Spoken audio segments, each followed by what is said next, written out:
So in this video, I'm going to talk about why the ego seems so convincing, why it's so difficult to come to see the ego and see how the ego distorts the way we experience the world. And basically what I explained in the last video is that we start out seeing ourselves as connected beings. We are connected to something outside our own minds, which is our higher self and our spiritual teachers. In other words, when we first came into this world, into this material world, we were not alone. We had contact with spiritual teachers, the ascended masters, who could help us gain perspective on how to work our way around the world, how to do what we're here to do, which is to co-create. And so when we decided to go below the 48th level, go into this illusion that we are separate beings, we lost our contact with the ascended masters. We lost our sense of connection with our higher selves. And this gave a fundamental sense of loss, a fundamental sense of loneliness. And the ego knows that we have this. And the ego knows that we can't really lose it. So the ego will do everything it can to prevent us from coming back to that sense of connectedness leading to oneness. And the ego does this because it has a survival instinct. Not really going to go into that too much here because that will come later. But the ego has a survival instinct. And it knows that in order to survive, it has to prevent us from coming back to oneness. So what does it mean to see ourselves as connected beings? Well, I have in my video on how the world was created, I have explained that we are designed to be co-creators. Ultimately with the creator, but in a more immediate level, we are co-creators with the ascended masters who created our world, including planet Earth. So there were some ascended masters that created the Earth, and we are extensions of their beings. We were sent here to take embodiment here. And we are meant to co-create by seeing ourselves as connected to our higher selves, the ascended masters, our source, and connected to the physical world we live in, and connected to other people. So if we all see ourselves as connected beings, we will spontaneously live up to this credo that you find in so many religions: do unto others what you want others to do to you. Because we see ourselves as part of a whole, and we realize that if we harm other people, we are harming ourselves. Now, the other choice is, of course, for the outplaying of free will, is that we can, as I said, go into the illusion of separation by going below the 48th level of consciousness. And that means we now start decreating as separate beings. And this has certain consequences. And one of the more immediate consequences is our lives become a struggle. We experience that in order to get what we want as separate beings, we have to struggle against nature, against other people, maybe even against God, however we conceive of God as a separate being. And so the ego knows that because of the struggle, because we experience the struggle as unpleasant, because we have this inner sense of emptiness or longing for something more, it can't really make us forget this, forget that there's something more to this world. I mean, why are you a spiritual person? Why are you even watching this video? Because you have some kind of sense there is more to life than the way you were brought up to think life has to be. So the ego can't really do this, but in order to survive, it has to keep you trapped in the decreation process, in seeing yourself as a separate being. And that means it has to trap you in the dualistic consciousness. And as I said, the dualistic consciousness has two polarities, two opposite polarities. And the ego, therefore, and it's not just your ego that has done this, it has been done by various beings for a long time that have gone into separation.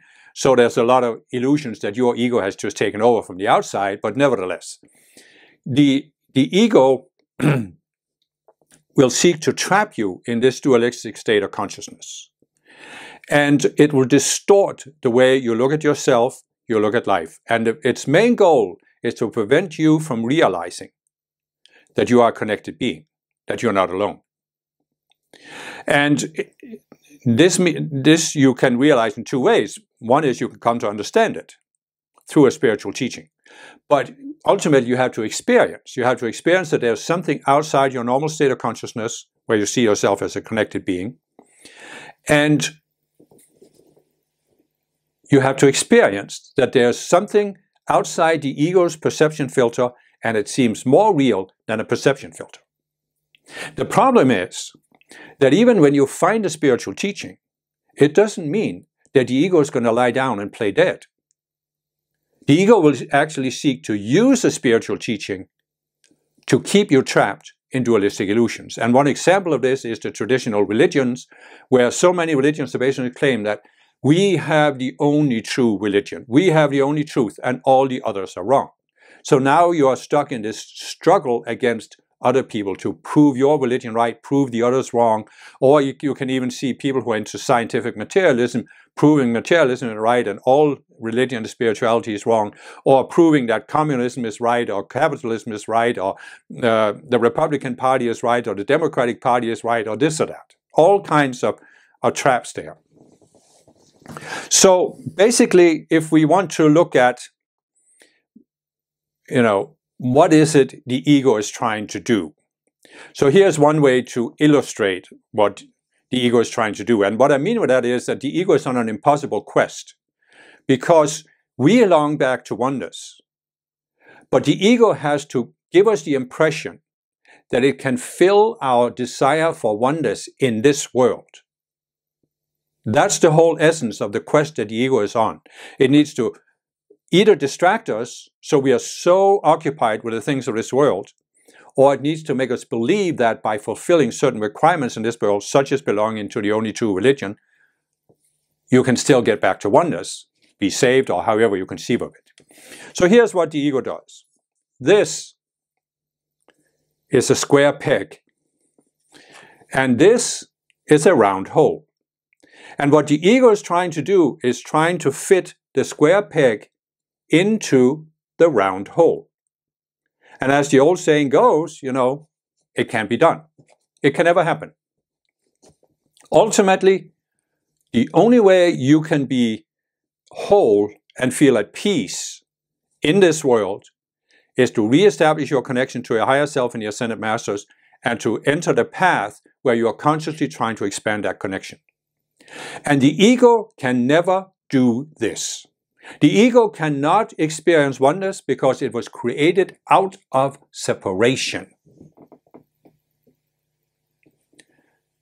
Take note of that. The ego was created out of separation. It can never experience oneness. It can conceptualize oneness, but it becomes a false oneness. It becomes a mental image of oneness instead of an experience. And this is important because what the ego does, you can say, right now I'm experiencing this room through my normal eyes. When I put these glasses on, I will still experience the room. I'm having an experience, that's correct. But it's a distorted experience. And so, as I said, why is it that we believe in the ego's distorted view? Well, because we don't have a frame of reference. So we think this is the only way to look at life. That's what the ego makes us believe, and that's what it wants us to keep believing. So how do we start getting out of this? Well, we actually have to come to a point where we, as the conscious you, become willing to make certain decisions.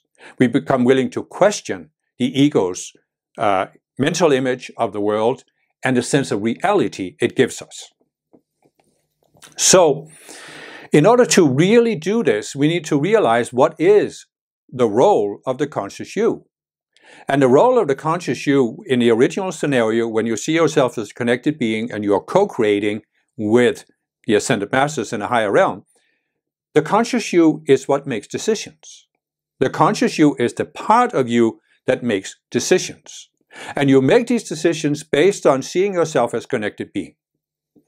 And when you do this, you don't experience your life as a struggle.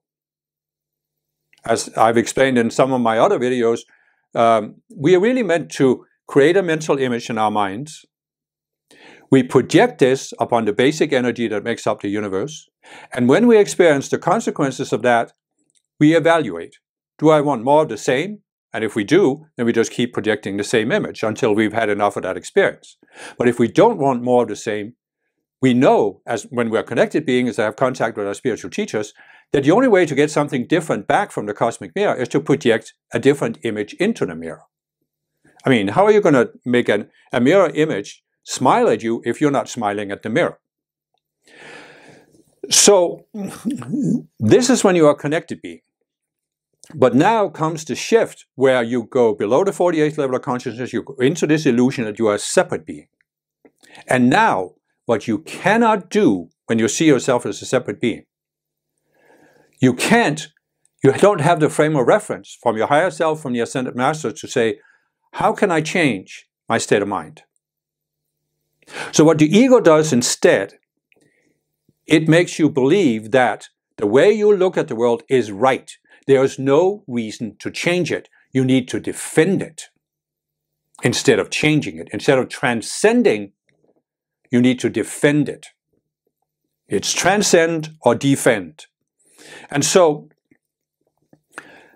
what happens is when you go into separation and you start projecting, you're still co-creating the same way. You're decreating, but it's still the same process. You formulate a mental image, you project it into the cosmic mirror.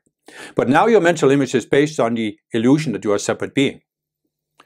And what do you get back from the cosmic mirror?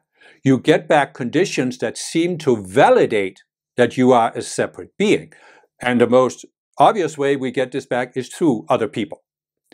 Because the situation we have on Earth is that the vast majority of people have gone below the 48th level of consciousness and have been trapped in this perception filter that they're separate beings. So everybody is projecting this into the cosmic mirror. And one person is projecting into the cosmic mirror that he's a separate being. You are projecting that you are a separate being.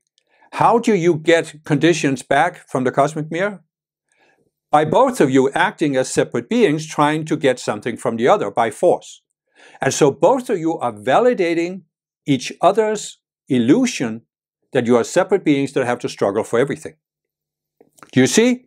The entire world, the entire planet, is one giant ego illusion where the vast majority of people see themselves as separate beings and they are validating each other's belief that they are separate beings and that life can only be a struggle.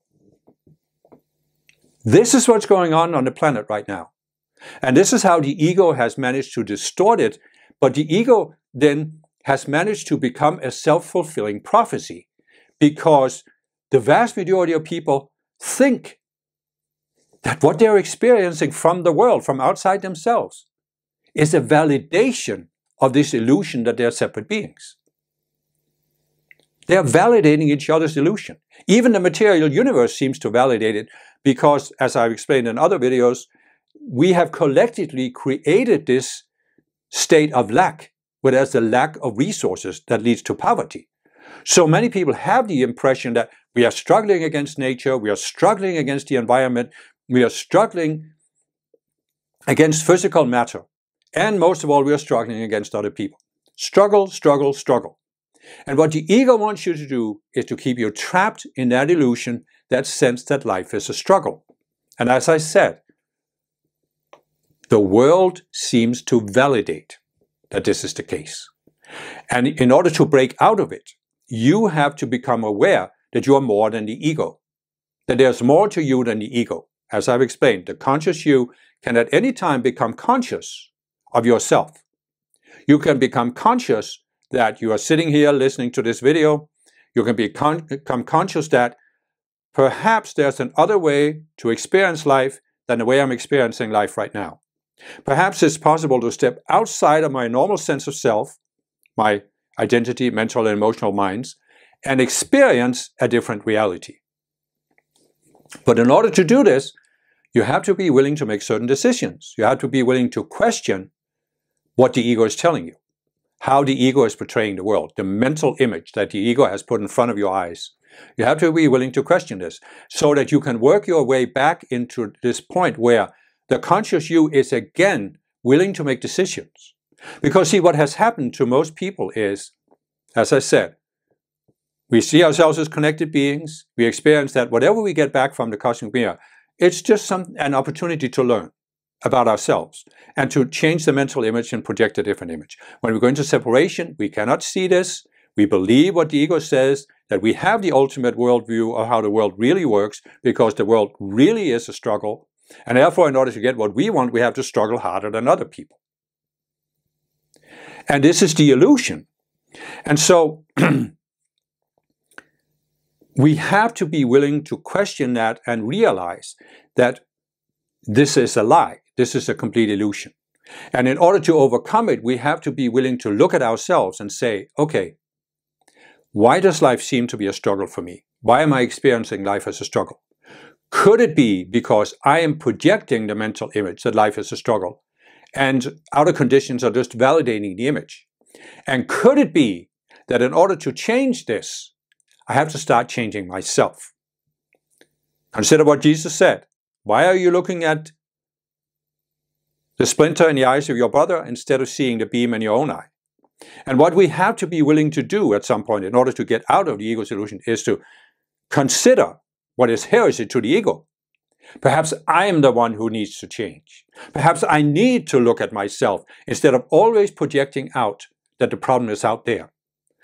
When you are in the struggle consciousness, you're thinking, I'm suffering. I don't have what I want. The reason why I'm suffering is I don't have what I want. How do I get what I want? Well, I have to take it by force from other people because they don't want to give it to me. Nature doesn't want to give it to me. So I have to struggle more. And if I don't get what I want, I have to struggle harder. That's the illusion that the conscious you has to be willing to question in order to start the process of escaping from the ego's perception filter. And when we start to question it, when we become willing to look at ourselves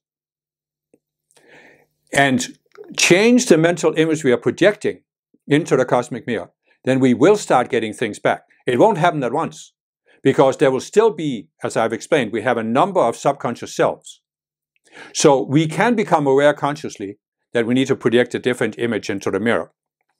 But we still have some subconscious selves that are still projecting based on separation and struggle. So in the beginning, there will be like a schizophrenic period. It will be a mixed signals we'll be getting back. Some will seem to validate the ego, but some will validate the higher view. And we simply have to, as the conscious you, make these decisions that we will look beyond what seems to validate the ego's view that life is a struggle. We will actually make real decisions to say, no, I'm not going to accept this. This is not ultimate reality. This is not really the way the world is. And then use a spiritual teaching to question that illusion and return back to this. If I project a different image out, I will eventually get different circumstances back. And this is really taking back our free will. I have in other videos talked about free will, and the reality here is the conscious you has the potential to have free will. The conscious you is always making decisions based on its sense of self, its state of awareness, it's how it sees itself in the world. So until you have a complete understanding of the world, you don't really have completely free will. But still, the conscious you, when it sees itself as a connected being, you have a relatively free will, because when something comes back from the cosmic mirror that you don't like, you can look at how can I change what I'm sending out? How can I make the choice to send something different out? And that is a much more free will than when you go into separation, because in separation you think the outer conditions were not created by what you send out, it was created by the world and by other people. So therefore the only way to change your state of mind when you are blinded by the ego's illusions is to change other people, change something outside yourself. That's why you're looking at the splinter in the eyes of your brother and overlooking the beam, the ego, in your own eye. And this is what all spiritual teachers all valid spiritual teachers have been saying for thousands of years. Different words, of course, but nevertheless. So a free will, a free decision is when you choose to look at yourself and look at how you can send a better image into the cosmic mirror. But the ego cannot make these kind of choices.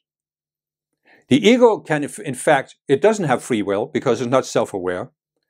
It will never be able to make free choices. The ego can be compared to a computer. And you know very well how a computer works. If you are sitting there typing on your keyboard, and you are typing the A key, and a B appears on the screen instead of an A, you think something has gone wrong. Most likely you pressed the wrong key, but nevertheless, you are expecting that the computer is going to function in a mechanical way. If you press A, it's going to be A on the screen. If you click a certain place, a specific piece of software is going to open. If you want to send an email, you click there. If instead Photoshop opens, well, something went wrong somewhere. So this is the ego. The ego does not make choices, it makes selections. But it makes selections based on its programming. And its programming is, as I've explained, all of these subconscious cells that we have. So here's a situation. A person comes to you and is angry with you. What the ego does is it selects a specific subconscious self that was created in the past in similar situations. And now, if you are not aware of what's happening, this subconscious self is like a veil that's put over your vision. It takes over your reactions, the way you look at the situation, what you think you can do about it, and what you feel about it. And you are responding to this angry person the way you have done in the past, most likely by becoming angry. And this is what you see in the world, as I said, the struggle in the world. Look at certain regions of the world. The Middle East is my favorite example, where people have been fighting for thousands of years. Different tribes, different religions, different races, whatever they call themselves, they've been fighting and fighting and fighting. And what are they doing? Validating each other's view that life is a struggle against other people. And so, this is all the ego can see. The ego cannot make a free will decision to say, hey, I'm going to look at myself. Why am I always reacting that way? The ego cannot do this, but the conscious you can. Now, here comes the tricky part, which is, it took me a long time to grasp this, really. Once you have put on the glasses, everything you see is colored by the glasses. And once you have put on this perception filter created from the duality consciousness, everything you see is colored by duality. And I'm talking about how you can come to understand this, but it's very important to realize that in the end, understanding cannot free us from the perception filter of the ego. Even if we understand how the filter works, it won't free us, because the ego's perception filter is based on this duality consciousness. There's a particular kind of reasoning, and I'll talk about that in the coming videos. There's a particular kind of reasoning, and you cannot outsmart it with the intellect, with a linear mind, with a rational mind. It is not a matter of coming up with its sophisticated reasoning that suddenly snaps you out of it. Einstein is famous for saying, you cannot solve a problem with the same state of consciousness that created the problem. You cannot overcome duality by using the duality consciousness. It doesn't matter how intelligent you are, how smart you are, how good of an argument you can come up with.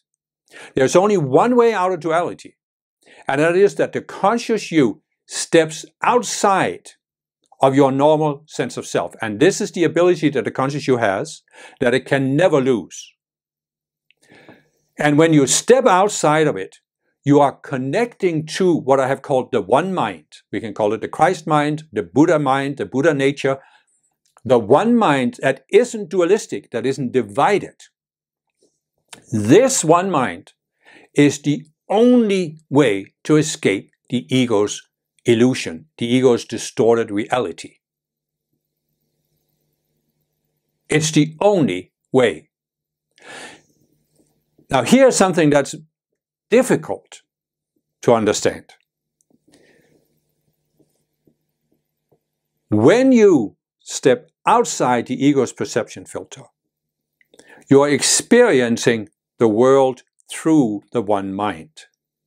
And you are experiencing that behind all of the forms, all of the seeming conflicts and contradictions, there is something else, something bigger. In the beginning, you don't have a clear idea what it is.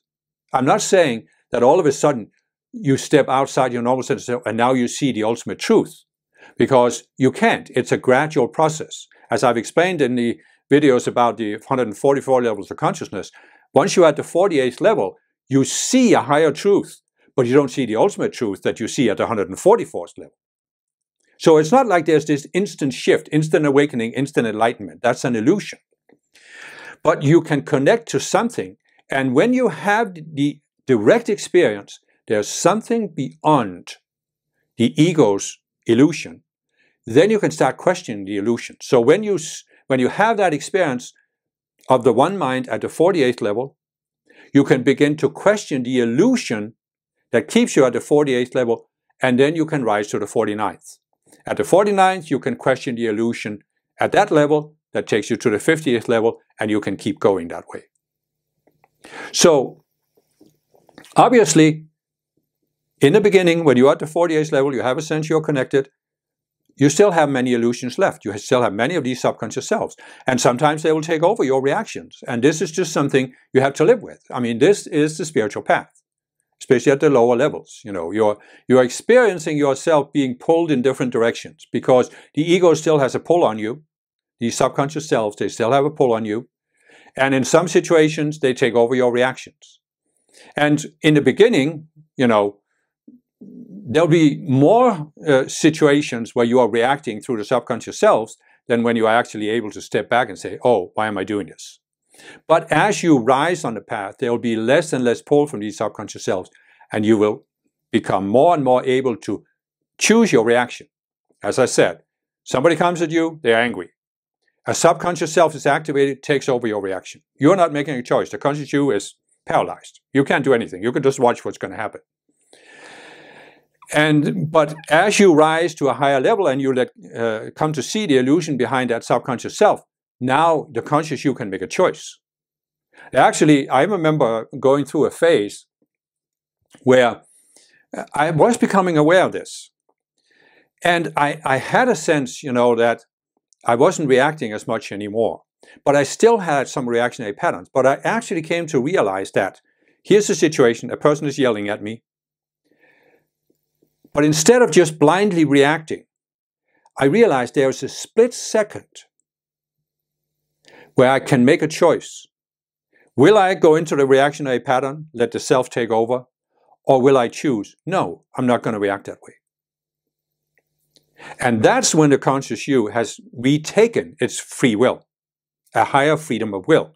Because instead of blindly reacting through a subconscious self, you can make a choice. Oh, I'm not going to get angry. I'm actually going to step back and I'm going to stay focused in my heart and not be angry. And you will be surprised if you can do this. You know, when you learn to do this, you'll be surprised at how often people who are angry with you, they'll just deflate. It's like they'll be yelling at you and then all of a sudden it's like they'll sense, but you're not reacting the way you should do, the way they expect you to do. And then sometimes they'll just stop. They can't keep yelling at you if you're not yelling back as they expect it to. And this can fundamentally shift your relationships to some people. Now, there are some people that are so trapped by the egos, they'll yell at you no matter what. But there are many people where you will see that the whole relationship can shift just when you're able to have that split second where you say, I'm not going to get angry here. And so, basically what this boils down to is that as you begin to work with these ideas, and especially if you begin to practice what I've described as the invoking light from the Ascended Master to transform the energy that pulls you into these emotional reactions, there will come a point where you have more calmness of your mind. And that's when you can then start considering what's really important to me. And the basic choice is, will I continue to let my reactions be taken over by the ego, by these subconscious selves? Or will I decide that there's something that's more important to me than always reacting? And you might say that this is when the spiritual path really begins. Because now what you realize is that there is actually something that's more important to you than what's going on in the world. And remember what I said? The ego knows you have a longing for oneness. It needs to pull you away from that by keeping you enveloped in all the goings on in the world. And when you come to the point where you realize, no, something is more important to me than always being pulled into these reactionary patterns, that's when the spiritual path really begins. Now, in the beginning, it's maybe difficult to see what that is. You can't necessarily see it as oneness or oneness with your higher self. But however it works for you, given your background, there has to be something that's more important to you. And I've explained, for example, in several videos how when I was 10 years old, I saw that my father's life was put on a track because of his psychology. And I decided that I was not going to let my entire life be determined by my own psychology. So when I found the spiritual path, when I found the teachings of the Ascended Masters, I realized, yes, this is what is my motivator. I will not let my entire life be taken over by these subconscious reactions. I didn't see them as selves at the time. I want to resolve my psychology and rise to a higher level of consciousness. And eventually I came to see that beyond even this is the oneness with my higher self, which is ultimately what's going to fulfill me and give me peace, and oneness with the Ascended Masters. So there are different levels of motivation, but you have to find a motivation that's more important to you than this world. And the way you can look at it is very simple. Where do you want to be right? Do you want to be right in this world? Or do you want to be right with your higher self, the Ascended Masters, right with God, right with the Buddha, right with whatever spiritual higher reality you see? Because look at it this way. I've said that people are blinded by their egos and we created the struggle. How have we created the struggle? Well, because the ego takes these dualistic polarities, right and wrong, good and evil, and they are relative, but the ego presents them as absolute. In other words, the Catholic Church is the only true religion and the only key to salvation. Therefore, if you are Catholic, you are automatically in a struggle against all other religions or non-religions. You can't believe and let believe, you can't live and let live. You have to try to convince others in order to maintain your own illusion that you are guaranteed to be saved because you are Catholic. So, there are just millions of other examples of this. Some people have one idea, they believe it's the only truth. Other people have the opposite dualistic idea, they believe this is the only truth.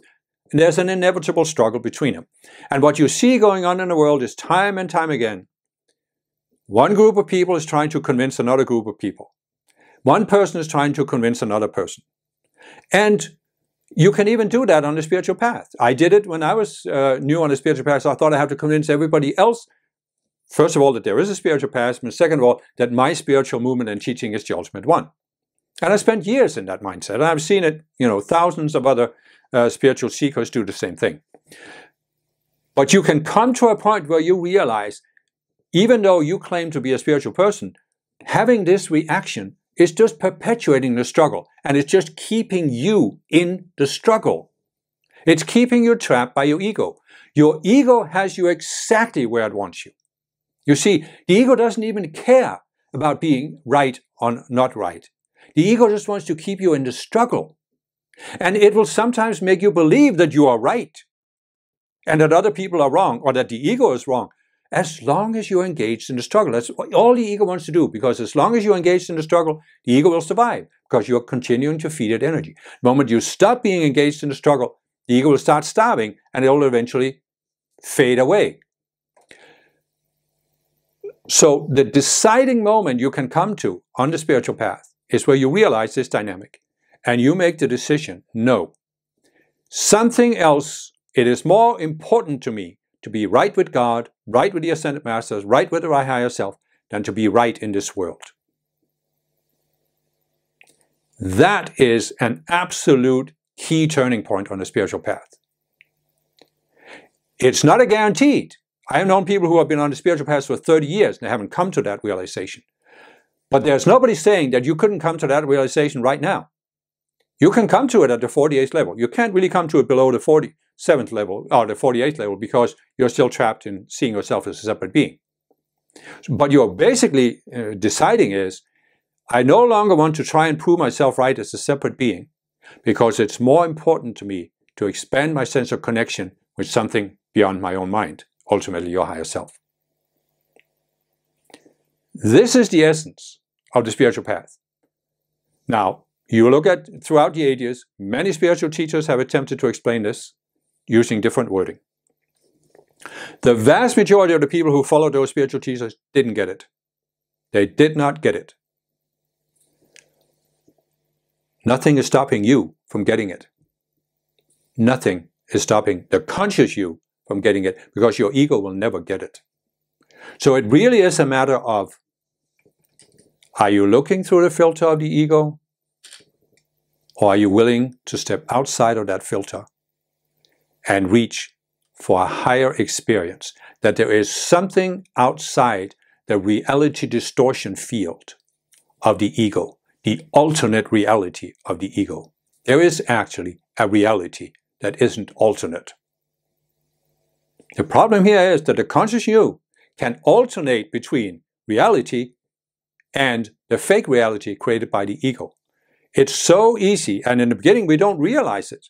You can have a situation where, and I remember this very vividly, when I started realizing this, that the conscious you is more, I could have these experiences. Yes, now I'm connected to something. And then something would happen and I'd be right back into some kind of reactionary pattern. But as I said, that's just the price we pay for really engaging in the spiritual path. Now, you can engage in what I've called the outer path, and I have at least one of my breakthrough videos where I talk about the outer path. And you can think you're spiritual and you can think you're growing spiritually. But the ego has you right where it wants you because you're not questioning the ego. You're not questioning the perception filter. But it doesn't have to be that way. And there's not just one way to do this. It doesn't matter what spiritual teaching you're in, what spiritual movement you're in. It's just a matter of being willing to question. Being willing to question the ego's sense of reality, its image of reality, and realize that you can reach for something outside that reality. And it's not a matter of understanding with the rational mind. You can't reason your way out of the ego's alternate reality because you reasoned your way into it. But you can step outside and experience. And I think if you have watched this video to this point, you've already had these experiences. And it's just a matter of having more and more. And that's, of course, what all of my videos are about. It's what all of my websites are about, all of my books are about. And it's also what the coming videos in the series about the ego will be about. So in the next one, we'll talk about how the ego distorts your view through black and white thinking.